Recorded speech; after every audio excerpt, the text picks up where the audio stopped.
All right, good morning, class. Go ahead and take the time now to collectively yell good morning into your screens. I will wait. Okay, so for those of you that do not know what the plan is, we are going to be putting the rest of the course on YouTube in kind of individual playlists based on each chapter. I think I'm actually going to do just one long video, but in the video description there will be links that will kind of propel you to different sections of the lecture that will allow you to kind of get to a point that you really want to emphasize. So today we're going to be talking about reflexes and stereotypies, and the lecture will be kind of split into 3 parts, and those 3 parts will be linked to in the description of the YouTube video, so that you can go to that part immediately without having to like scroll through the video and try to find the exact space and stuff like that. So it should make it easier. It'll kind of be like it is in incremental videos, but just kind of done in one big video with kind of a table of contents, so to speak. So it should be pretty easy, but I have a feeling this is going to be somewhat flexible in nature as we continue to kind of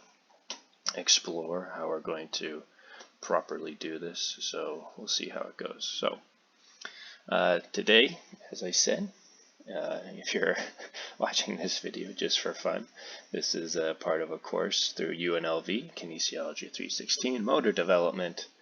Today we're talking about Chapter 9, which is Infant Reflexes, and Stereotypies, which are not cute stereotypes. Babies are not racists or have anything like that. Stereotypy is something that's just like a weird movement that seems to be not elicited by stimulation, afferent stimulation like a reflex is. It just seems to be kind of spontaneous movement that many babies do, and for what reason is kind of a mystery. Interesting. So as we move through the course, where did my cursor go? Okay, we are going to figure this out as we go.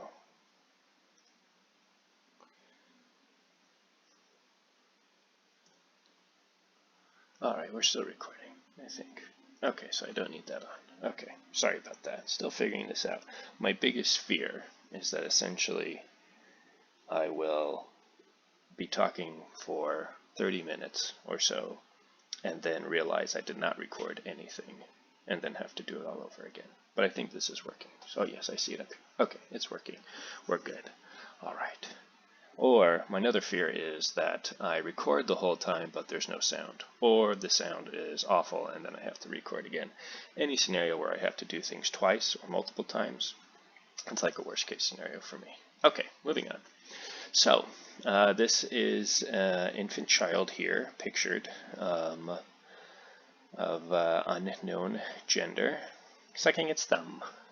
And what we're going to talk today is exactly what I talked about previously: infant reflexes and stereotypies. These are characteristic movements and responses that occur primarily in the first several months of life. Okay, so let's define reflexes first. Reflexes occur during the last 4 months of prenatal life. So prenatal life consists of, on average, about 9 to 10 months in the mother's womb. We're talking about months 6 to 10 or 5 to 9, however you define it. And that's when these reflexes occur the most. This is when the mother kind of feels a lot of movement, a lot of kind of like what's going on in there. Not quite understanding why the kid keeps slamming down on her bladder. And then they persist after birth for the first 4 months of life. But it's not really set in stone. It's not like at 4 months of age these things disappear.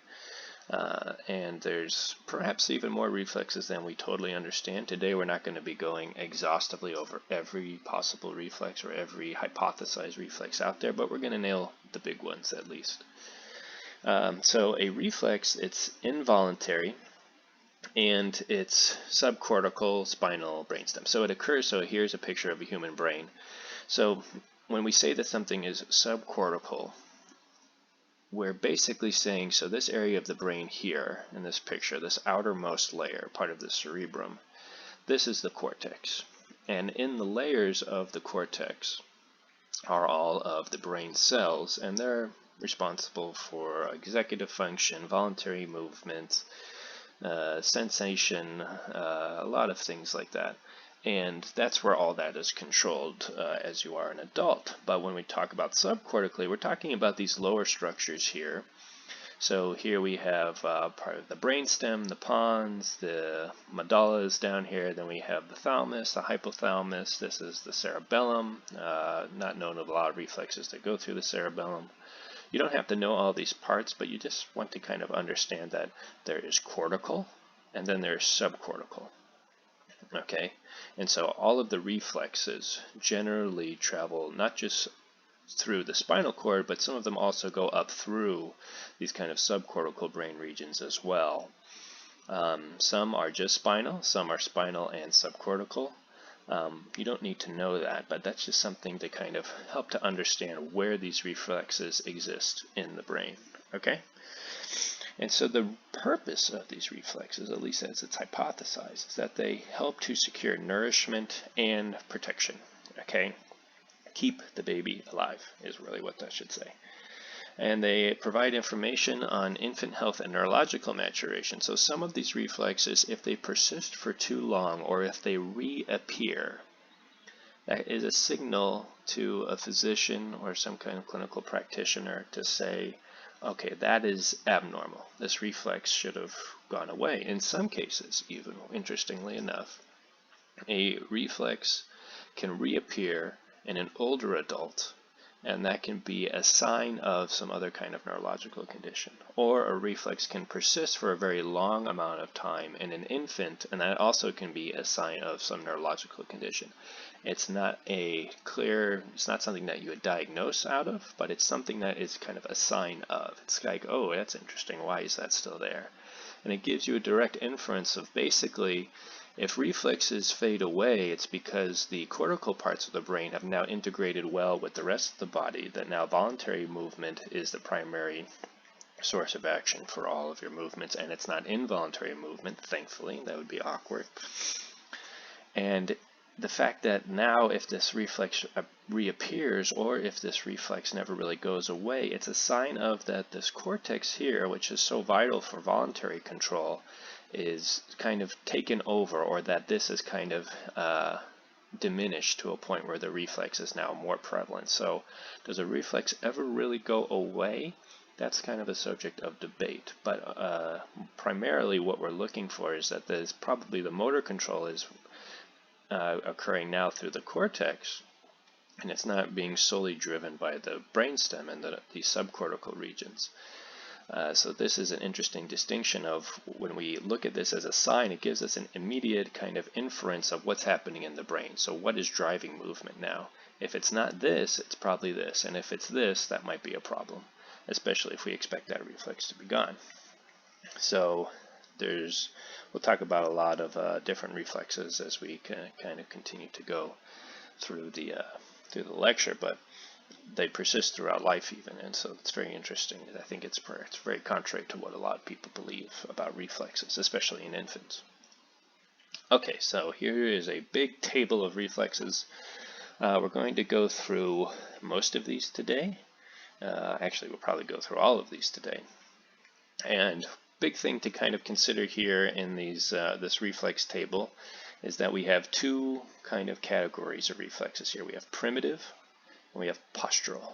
Okay, and if you look at the primitive ones, the vast majority of them occur, so B at birth, and then they go to 4 months, and then they're basically gone. A few of them continue to persist well past that 4-month range, but primarily the primitive ones are pretty much done at 4 months of old in a typically developing infant, okay, on average. So there's a lot of generalization here.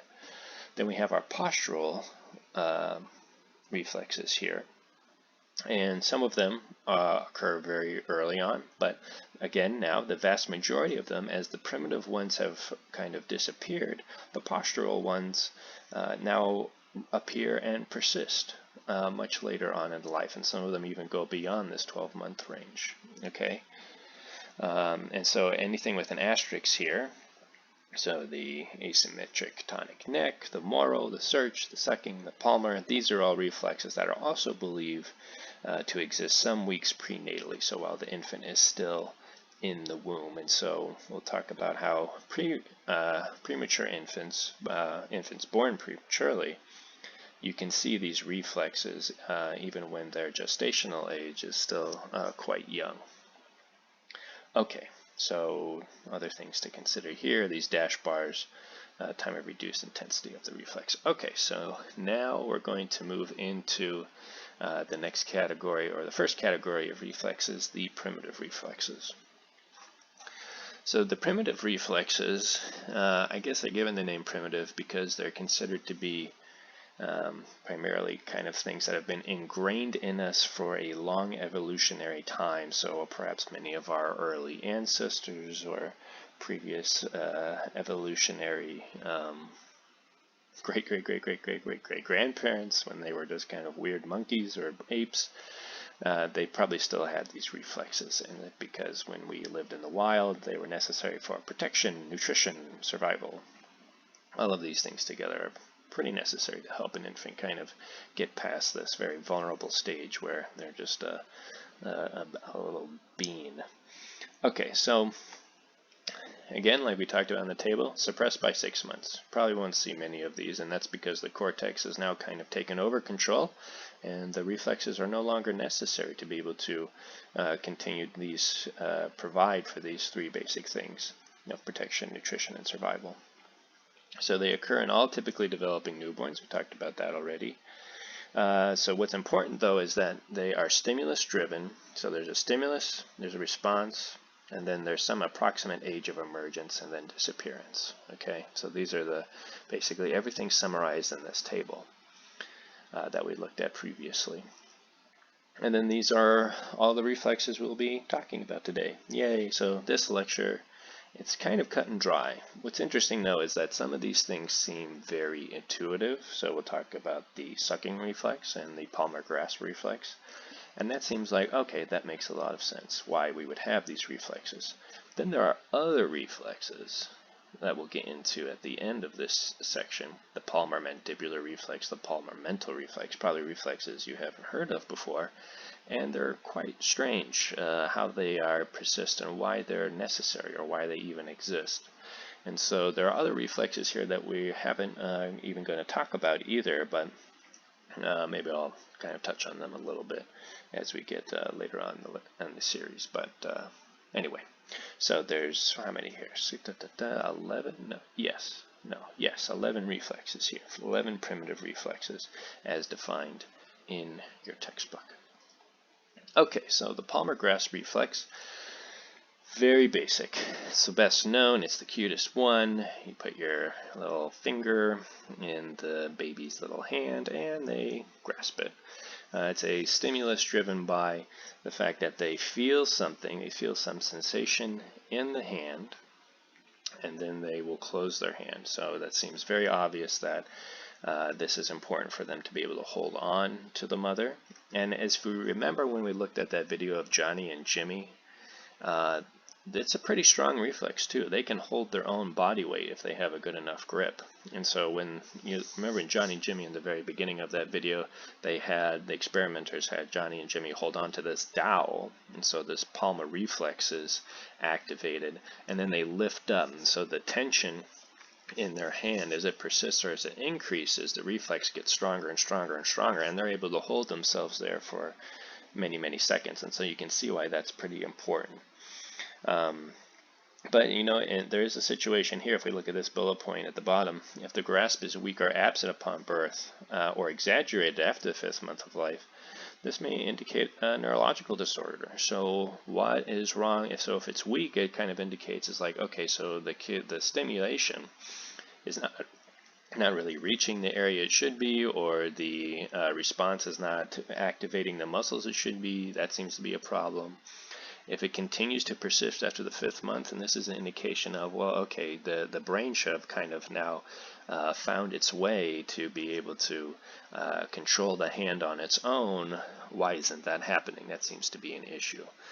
So it's something to kind of look at now is when we consider typical development versus atypical development. And so these reflexes can serve as an indicator of if that development is typical or atypical. But it's also just very generalized. Other things have to be taken into account when we want to say, oh, there's a clear neurological disorder, just because an infant after the 5th month is still grasping. So lots of things to consider, but this is just one kind of criteria when it comes to those types of things. Okay, so the sucking reflex, this also seems very, typical of what you expect for a baby to do, is that when they feel some kind of stimulation along the lips, they will open their mouth and start sucking on it. So as you see here, be sure to wash your hands. This infant is now sucking on this person's finger. Although there's no nourishment, probably doesn't taste great, nevertheless they do it. Okay, important, obviously, for feeding. Feeding from a breast or from a bottle, this reflex is very, very important. So the search reflex is kind of goes hand in hand with the previous reflex that we talked about, so the second reflex. So they feel a stimulation or some kind of stimulus on the cheek, then they will turn their head toward that stimulus, and then they would then expect to then feel that same stimulus on their lips, and then they would start sucking on that. Okay, so this is also known as the rooting reflex. So infants will, if you just sat them on the mother's chest, they would kind of root around and try to find the breast and try to then get nourishment from that way. And it seems like it's very purposeful, but again, it's just it's a reflex. It's kind of interesting how sophisticated some of these things seem to be, although they are not being controlled by the infant in a conscious way. So that's always something interesting to do. The Moro reflex. This is a reflex where the sound, something startles them, essentially. So there's two types of these reflexes. There's a Moro reflex where it's basically this infant looks like it's doing a little snow angel, but in fact what happened is that the father or whoever this person is slapped the ground next to the infant, and the infant splayed out its arms and its legs, almost as if trying to protect itself. So if it were kind of felt like something had startled it or something had changed in the environment, it would do that to maybe increase the surface area so that if it were to hit something, it would be able to kind of protect itself in that manner. Okay, and so this is another one that persists until about 4 to 6 months old. Okay, the startle reflex, the same as the Moro in terms of simulation required to elicit it. It has a kind of delayed appearance, 2 to 3 months old. This one is elicited by a rapid change of head position. So if you kind of all of a sudden kind of not dropped, but it caused a sudden kind of change in head position of the baby, the baby, instead of now throwing the legs and arms out, they would bring them in. Okay. For whatever reason, why they have two reflexes that cause the opposite thing but the same stimulation is interesting. It might be this kind of a redundancy in how the infant is trying to protect itself, or how the reflexes, I should say, are trying to protect the infant. Okay, so then Moro reflex, startle reflex, same stimulation, same mechanism of protection, but different outcomes. Okay, opposite outcomes, you can almost say. Extension versus flexion. So now we get into these kind of funky neck reflexes. Okay, so I have an infant here. This is also known as the bow and arrow position. And basically as you turn, so this infant is in prone, but it can be elicited both in prone or in supine. And the infant's head is turned to one direction. So as you see here, the head is being kind of turned toward the camera here. And what you see is an arm will extend and a leg will flex on one side, and then it will flex and extend on the other side. So let me make sure I'm getting that right. So the head is turned to one side or the other, so it's not specific to left or right. The limbs on the face side extend, although this looks flexed obviously, so this picture is a little misleading, while the limbs on the opposite side flex, even though this leg looks like it is extended. So these things, they do not always appear quite as the textbooks would describe them, but essentially asymmetrically what you expect to see is that there is one pattern of movement on one side of the limb, one side of the body, and another pattern of movement on the other side of the body occurring in response to the neck being rotated in one direction or the other. Okay, so it's asymmetric in that the body performs something on one side and then opposite in the other as response to the neck being moved. And tonic basically means that the reason that this reflex occurs is because the tone of the muscles in the neck changes. And that's because of movement in the neck, so the muscle lengthens or contracts in the neck, and then that sends a signal to the rest of the body, or at least to the limbs, to extend or flex accordingly. Now the symmetric tonic neck reflex now has to do with not so much the neck being moved, so already this kind of is not a great classifier or a great kind of a descriptor of this reflex. But basically, as the head position versus let's say the hips position here is so the baby's in a supported sitting position. If the infant is now tipped back far enough, the neck and the arms will extend. So imagine if now going from a seated position to now this kind of supine position, the head will extend, the neck will extend, and the arms will extend, as if the baby feels like it's about to land on its head. It's kind of doing something to kind of protect itself. Versus if now the baby going from that seated position is now tipped forward until the neck and arms now fully flex and the legs extend. So in a way, it almost seems like the baby's trying to manipulate its center of mass, or the reflex is trying to manipulate its center of mass, so that the baby will either try to land in some way that will prevent it from having more or less kind of damage or injury compared to if it were to do nothing at all.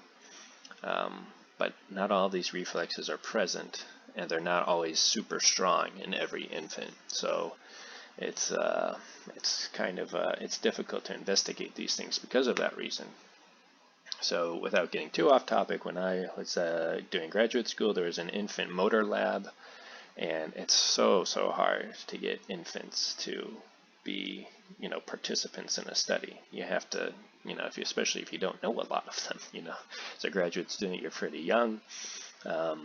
There's not a lot to not a lot of parents, so finding babies just out in your community that are then have parents who are willing to put their baby in an experiment is kind of difficult. It was probably a lot easier when Jimmy and Johnny were during that age, when anybody could, walk up to you and convince you that it was for the good benefit of science. But now these days it's kind of hard, inconvenient of sorts to get parents to do that.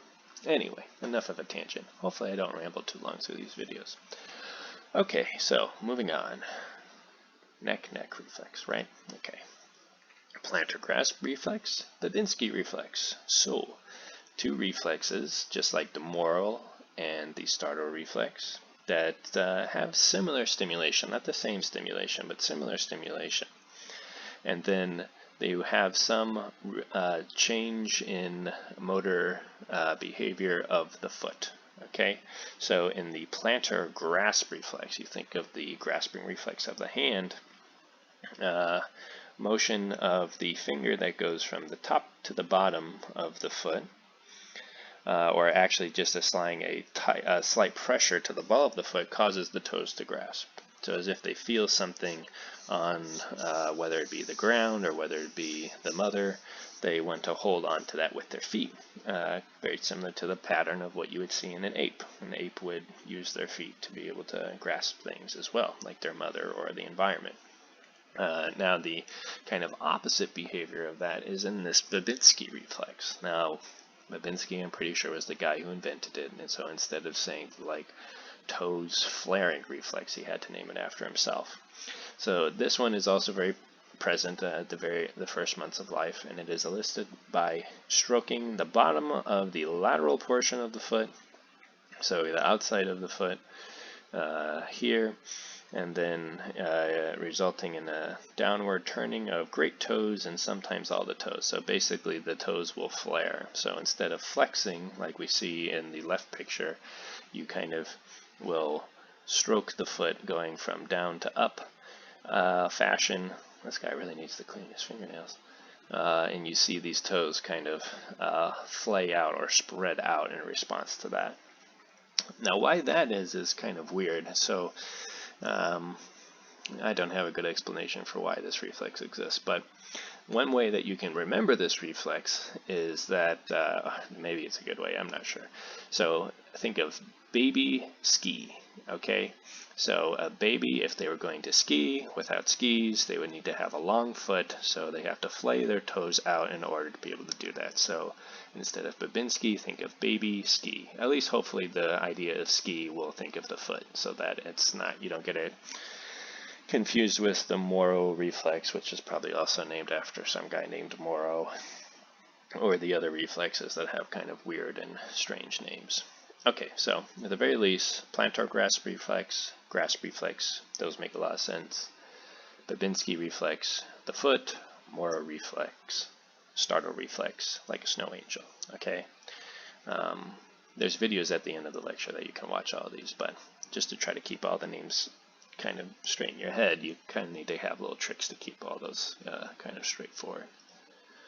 Okay, the palmar mandibular reflex. So this one is very, very weird. It's present at birth. It's also one of those that's probably present in premature infants as well. So the way you do this is that you are you don't see it in this picture, but the person holding this baby applies pressure to both hands, okay?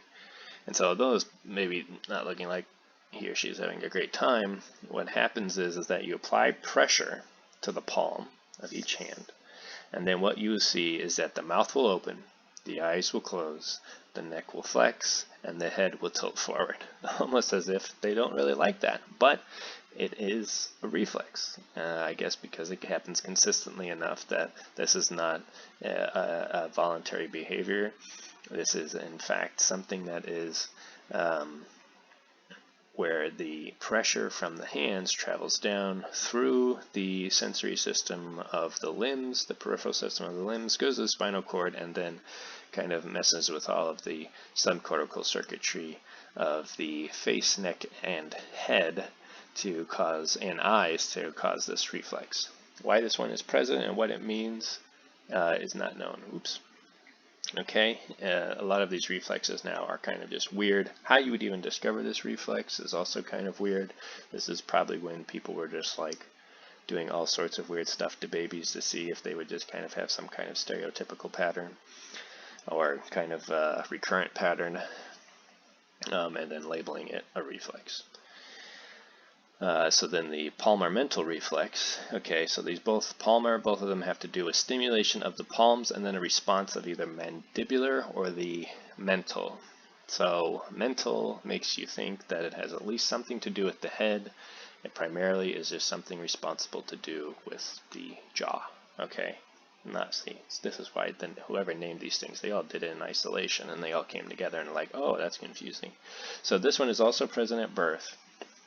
Elicits a facial response. So when the base of the palm, okay, of either hand, so not both hands, just one hand, and you get, you scratch it. So if you were to scratch the base of the palm of either hand, this causes the lower jaw to open and close. Okay, kind of a weird one. Now what's interesting about this one is that you can also see these in older adults. And if you were to do this same kind of stimulation, where you scratch the palm of the hand, it can cause the lower jaw to open and close. And it's a sign of that whatever circuitry was responsible in the cortex for control of the jaw is now perhaps fading away, and this reflex is becoming more and more the kind of dominant pattern. Very interesting. Okay, so those are all of the primitive reflexes. Now we will get into the postural reflexes. Okay, so now there are 8 postural reflex. We're getting away from reflexes that really have to do with single joints or of kind of weird things that we don't know have a lot of complexity to them. This has a lot to do with now the core musculature. So before, the primitive ones really had to do with just the hands or the arms or the neck. Postural has to now do with the torso, with the hips, with the all of the core musculature, the postural musculature necessary for basically writing a lot of things. Okay, so let's move forward. So stepping reflex. So there's an interesting series on Netflix right now. So if you have any spare time, as I'm sure you may, given their current situation, called Babies, and there is a episode about stepping, and there's a researcher in the Netherlands who looks at the stepping reflex in children and measures the muscle activity of this reflex and then compares it to toddlers to kind of get an idea of if this stepping reflex is really related to the same kind of muscle activation we see when toddlers who have learned to walk, if those things are comparable to one another. So this is a very clear sign of how there is a reflex kind of embedded within the human nervous system with the purpose of, as it appears to be, learning how to walk, okay, or step. It looks very funky when they do it. It's elicited by holding the infant upright, so they're not controlling. They have to have some support here, okay, so that's very important. And then you apply pressure to the bottom of their feet, and because they're in this orientation and they feel this stimulation on the bottom of their foot, they start lifting one leg and the other leg together. And if you even were to put them on like a little treadmill, you would see that they are now actively stepping. And they have no clue that they're doing that or why they're doing that. They're just doing that. It's not voluntary. Remember, reflex. Then there's the crawling reflex. So most babies, before they walk, they crawl. Some babies, they skip crawling altogether and they just go to stepping. This one is present from birth to 3 to 4 months old. It's elicited by placing this baby in a prone position, so facing down, on the floor, and then you stroke the bottom of their feet, okay, alternatively, and it's causing the legs and arms to move in an action similar to crawling. So if you looked at a video of this baby who is probably 1 to 2 months old, so you would not expect them to be able to crawl. This baby can barely lift up its head. This infant would be kind of wiggling back and forth as if it were crawling, even though it does not have the coordination, the voluntary coordination, to be able to do that on its own yet. So stepping reflex, crawling reflex. These are reflexes now that seem to be important for us to kind of begin to move throughout the world on our own. So these are compared to the primitive reflexes. Primitive reflexes were about protection and survival. These are reflexes now that seem to be more embedded into our ability to move through space, okay, or at least to be able to orient our body in a way that allows us to be better suited to the space we're in. And we'll get into why I say it that way in the next couple slides. Okay, so the swimming reflex, as we saw in the Jimmy and Johnny video, can be seen several days after birth. Now, you don't have to dunk your baby into a pool in order to see this reflex. Instead, you just kind of hold them over some kind of surface, tabletop, floor, water, or in water. I would not recommend the in-water one.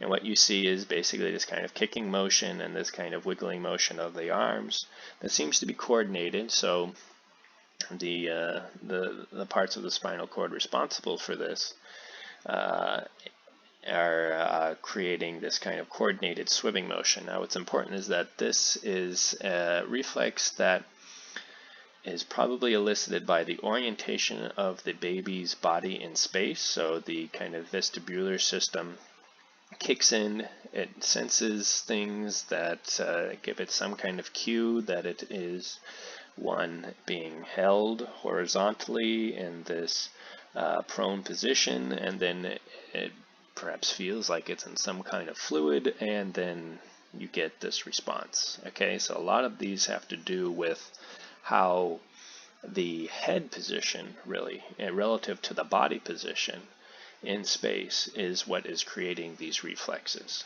Okay, so it's about the head and body together kind of orienting themselves in space that creates a reflex. All right, so the head righting reflex is one of them. So here the mother is turning the lower body of the infant, which causes the whole body to rotate. And then as a reaction to that, so the position of the body changing from the head will then turn itself. It will right itself. So this is the head righting reflex, where as the body turns, the head will turn with it, which is good. Kind of keeps the body in the whole body in the same orientation throughout, regardless of how things are being changed to the infant. The next one is the body righting reflex. So now if you turn the head in one direction or the other, the body itself will now right itself in line with the head. So you can do it in one or the other way. So this is about how orientation of the head relative to the body and the body relative to the head will elicit a reflex that will keep the body in line with itself so that it stays within this kind of similar orientation in space. So it's a coordinated movement of how the body and head need to be able to move together in order to be in the right position, so the righting reflex. The parachuting reflex, so this is one that occurs. So remember, these reflexes, these postural reflexes, they occur now a little bit later in life after a lot of the primitive reflexes are expected to be gone.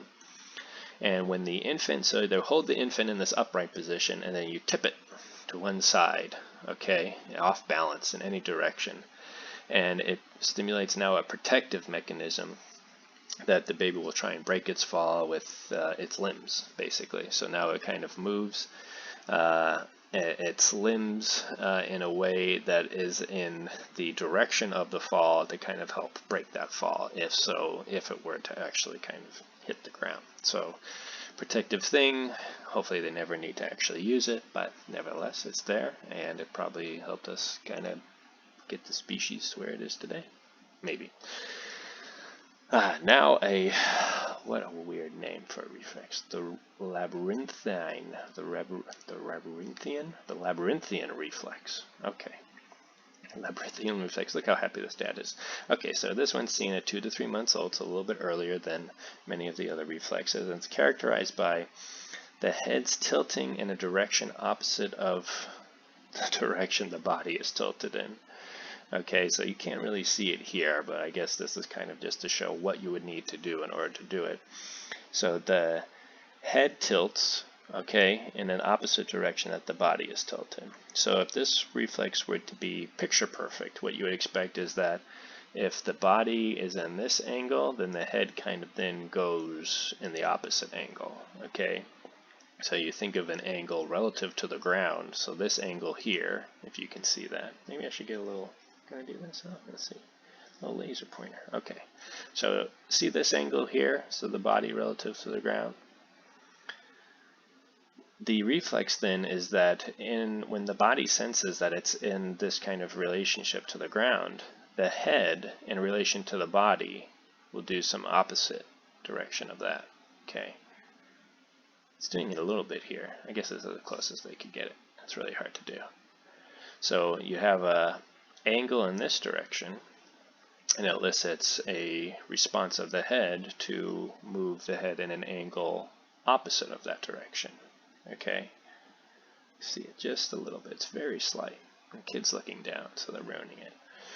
Okay, and then we have the pull-up reflex. So this one, 3rd month, that's when it appears. The infant is supported. They're either standing or sitting. And then you kind of tilt them backwards or forwards. And then much like the writing reflex, instead of laying down, what they will do as they hold onto your fingers here, they will pull themselves forward if they feel like they're leaning back, and if they're leaning too far forward, they will extend their arms to then push them back into this kind of neutral position. So if they're going backwards, they flex the arms to kind of pull themselves back upright, and if they go forwards, they extend the arms and then push themselves back upright. So it's a reflex designed to kind of keep them in a relative position. So a lot of these reflexes are very context dependent. They all have to do with posture. Where's my body in space? I'm going to now create some kind of reaction to then put my body back into that space or that orientation that I was originally in. Okay, this is a reflex, so it's all done without the baby consciously doing this. It never reaches the area of the cortex where a lot of our conscious processing occurs. All right, so that does it for the those reflexes. Now if we move on to really how these reflexes can be done, I already talked a little bit about it. Reflexes as diagnostic tools. They're very important for very specific types of diseases and disorders, movement disorders in particular. As we saw in that very early chart, there's an age when these things should develop and when they should disappear. So things like in infants with a kind of neurological disorder, such as cerebral palsy, they're going to have reflexes that persist far longer than a typically developing child. Same thing for a lot of these other reflexes as well. So some reflexes, not every pediatrician will do this. So, for time's sake, a pediatrician, if they believe that your infant is typically developing, they're not going to have that infant do all 20 plus reflexes that we did just to confirm that they're typically developing. If, on the other hand, there's some expected kind of deficit or impairment due to some kind of neurological disorder, that being of cerebral palsy or Down syndrome, that's congenital in nature, then they will do these more kind of comprehensive examinations and reflexive profiles to kind of get a sense for how extreme it is. So they will go through each reflex and they will grade it from like 0 to 5. And then they will sum up all those grades and say, okay, these are very strong, or they're very weak, or they're about normal for where the infant is at that age. And then that will be something that will be an indicator of that they can then track over time for how these reflexes continue to persist or go away or never exist in the first place. So it gets kind of complicated as kind of a definition of how this individual infant with this particular condition is developing. So it can also be used, as we talk about with children, it also can be used with adults. So things such as Parkinson's disease. Parkinson's disease is a disease of the motor system that is most prevalent and starts in the subcortical regions of the brain. Okay, so where a lot of these reflexes persist. Parkinson's disease causes dysfunction in the subcortical areas due to basically the death of a particular cell in the subcortical region that releases dopamine.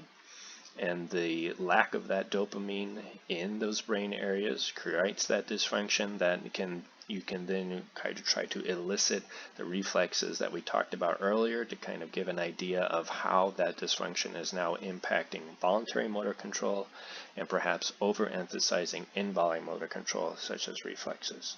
Okay, just something to kind of understand that as much as we use these in infants, and that we always call these about infant reflexes, they are present in adults, and they probably never really go away. They're just overridden by voluntary motor activity, that the connections between the cortex and the muscles is now stronger than that of the involuntary reflexes that we were born with.